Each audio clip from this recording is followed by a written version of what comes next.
In the early hours of August 11, 1907, Konstantin Vladimirovich Rodzaevsky was born in Blagoveshchensk, Russia, to parents Vladimir Ivanovich and Nadezhda Mikhailovna. Despite being small, Blagoveshchensk was a very rough town.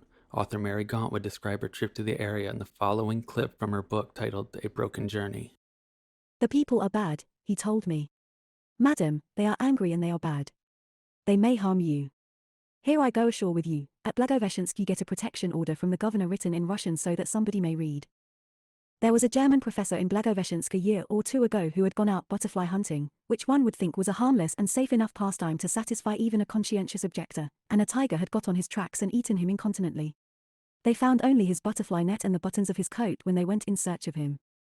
Blagoveshchensk is a regular frontier town and, according to Mr. Baranson, is unsafe. On the first occasion that I crossed the river with him I produced a 100-ruble note. Almost before I had laid it down it was snatched up by the Chinese Commissioner of Customs.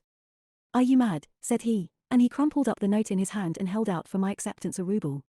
I tried to explain that not having change, and finding it a little awkward, I thought that this would be a good opportunity to get it, as I felt sure the man at receipt of custom must have plenty. "I dare say," said my host sarcastically. "I don't want to take away anybody's character, but I'll venture to say there are at least 10 men within hail." There was a crowd round, who would joyfully cut your throat for 10 rubles. Continuing. They told me tales, well, something like the stories I used to listen to in my childhood's days when we talked about the breaking out of the gold in Australia, tales of men who had washed much gold and then were lured away and murdered for their riches.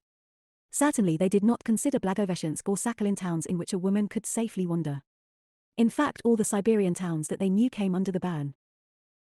He lived with his younger brother Vladimir and two sisters, Nadezhda and Nina. At the age of 18, he would flee the Soviet Union headed for Manchuria, crossing the Amur River with no notice to his family. In 1925, Konstantin would arrive in Manchuria. His mother would learn that he was in Harbin and received a travel visa from the USSR to visit him. She begged him to return home, however, Konstantin would refuse, and this would be the last time he'd ever see his mother.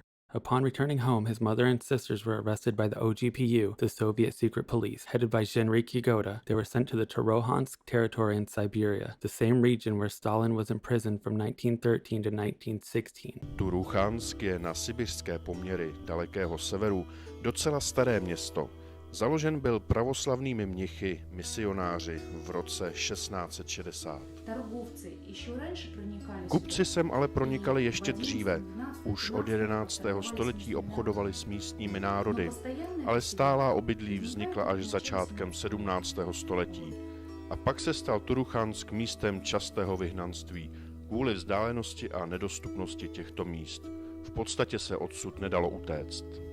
His father and brother would also flee to Harbin. Following in his father's footsteps, Konstantin would study law at the Juridical Institute. His father, Vladimir, graduated with a law degree from Kiev University in 1898. Konstantin would study under Nikolai Nikiforov and Georgy Gins, both of which were very nationalistic and vehemently anti-communist, and Gins was an avid supporter of Benito Mussolini. Just before graduating in 1928, Konstantin would lead a demonstration where he'd tear the Soviet flag off the Institute building. The Harbin gossip would recount Rodzaevsky would be called in front of the board of directors. The conversation would go as follows. Chairman, identify yourself. Rodzaevsky, I am Konstantin Vladimirovich Rodzaevsky, leader of the Russian fascists. Chairman, with an arrogant smirk, and just what does that mean? Rodzaevsky without hesitation, as Benito Mussolini is the head of the Italian fascists, so I am the head of the Russian fascists. After the meeting, Konstantin would be expelled from the school. However, in 1929, the Soviet control would be weakened due to the Sino-Soviet conflict, and Konstantin would return to the university and receive his law degree. Later in 1929, Konstantin would marry Lydia Malkova. They would have 2 children. Both, however, would die in their infancy. They would divorce in 1936, and in 1937, Konstantin would marry another woman, Nyanela Yelesheva. The couple would have 3 children, a son in 1941 who would pass away in infancy, a son Vladimir in 1943,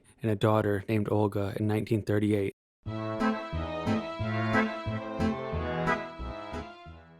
Konstantin would have many writings, books, and papers, but on October 3, 1933, Konstantin founded his most significant works, the newspaper Nash Put, which translates to Our Way. Konstantin would be the editor-in-chief with editors A. Karmelov and S. V. Atkins, and published by V. N. Vasilenko. It would be printed daily and thousands of copies were distributed primarily in Harbin. It is believed that German propagandists were not only aware of Nash Put but helped spread it into the Soviet Union. In 1941, the Harbin Nash Put would close down and be relaunched in Shanghai until 1943, where where it would be closed down for good. On January 1st, 2001, a book would be published by a publishing company in Moscow, Russia, titled The Last Will of a Russian Fascist, a book written by Konstantin. It would include a biography of Konstantin, geopolitical assessments, Jewish history, Jewish communities worldwide, and answering questions about fascism and more. Only 12,000 copies were printed worldwide. On October 11, 2010, the Central District Court of Krasnoyarsk deemed the book extremist material and has been included in the federal list of extremist materials, so many copies were likely destroyed.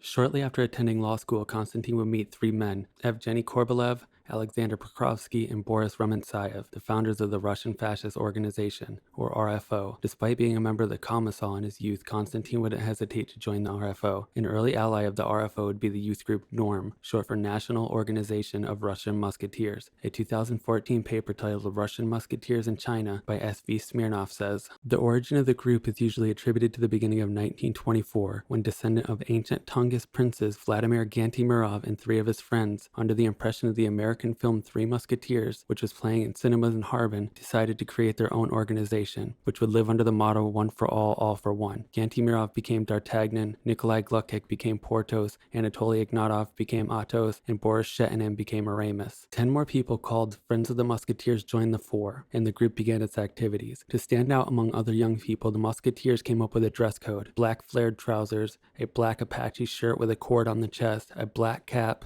with a black wide belt with tassels. The group's goals stated to fight against Bolshevism and to establish legal national power on the territory of the former Russian Empire. NORM, being a youth group, many members became members of the RFO when they got older. 2 years after, Konstantin would join Nikolai Nikiforov's National Syndicate as well. On May 26, 1931, he had become Secretary General of the newly founded Russian Fascist Party. The RFO and the RFP would join together and Konstantin would become the party leader. Konstantin was physically unimposing at 5'11", 140 pounds, but his charisma, knowledge, and conviction would bring him to the leadership of the party position. Presumably with the influence of Gin's admiration for Benito Mussolini, Konstantin would model the party after the Italian black shirts, Orthodox Christianity, and would adopt the swastika with the eagle from the former Russian Empire. The RFP would begin having a working relationship with the Japanese Imperial Army. The Japanese would heavily arm them and allow them to create their central office for the RFP and the White Movement in Harbin. They would build outposts and offices all over, the most notable being in Manchuria, less than 2 miles from the Soviet border. The RFP would install a massive neon swastika at the top of the building, easily visible from inside the Soviet Union. It would become the guiding light for dissenting Russians, White Army, and others looking to join the RFP. Leading up to World War II, the RFP would train with the Asano Detachment, an all-Russian Special Forces branch of the Kwantung Army. According to Alexander Okharov, the Russian Fascist Party established a following all over the world: China, United States, Germany, Australia, Argentina, Latvia, Yugoslavia, Italy, Spain, France, Japan, Poland, and many more. Rodzaevsky had reached a deal in 1934 with the Kwantung Army. Rodzaevsky would agree that in the event of war with the Soviet Union, all of the Russian immigrants in Manchuria would come under the command of Atman Gregory Semenov. This agreement caused a major rift in the RFP and its American branch, namely with Anastasy Vonsaevsky, who declared Semenov incompetent, with unsavory character, and was well known in organized crime. In a letter dated December 31st, 1934, he would condemn Rodzaevsky's willingness to work with the Japanese, causing the RFP to split with their American branch. A major blow to the RFP, however, they were still going strong. On May 22nd, 1935, a speech given by Rodzaevsky, he declared the RFP 20,000 members strong, local and worldwide. In the 1935 Party Congress meeting, Rodzaevsky would declare his belief that the Soviet Union would collapse by 1938. Time would pass and Konstantin's prediction looked further than ever. On August 23, 1939, the German-Soviet Non-Aggression Pact would be signed. This would be a devastating blow to the RFP, as Rodzaevsky's prediction date would pass and now a German invasion of the Soviet Union seemed out of the question. Morale was low and now the enemy seemed undefeatable. When World War II finally broke out, Konstantin and the RFP would declare war on Bolshevism.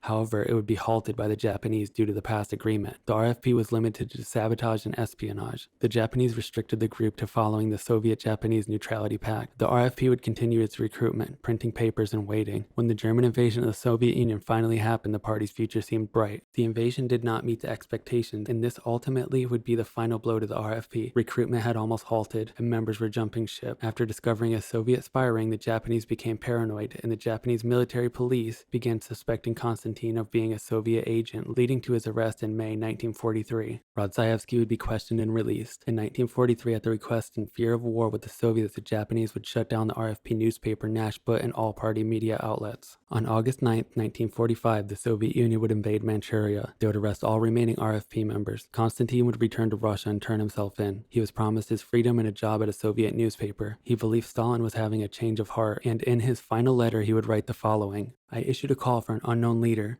capable of overturning the Jewish government and creating a new Russia. I failed to see that, by the will of the fate, of his own genius, and the millions of toilers, Comrade J.V. Stalin, the leader of the peoples, had become this unknown leader. He was arrested and sentenced to death along with Lev Pavlovich Okhtin, a Supreme Council member of the RFP. Konstantin Vladimirovich Rodzaevsky was executed in the Lubyanka prison cellar on August 30th, 1946.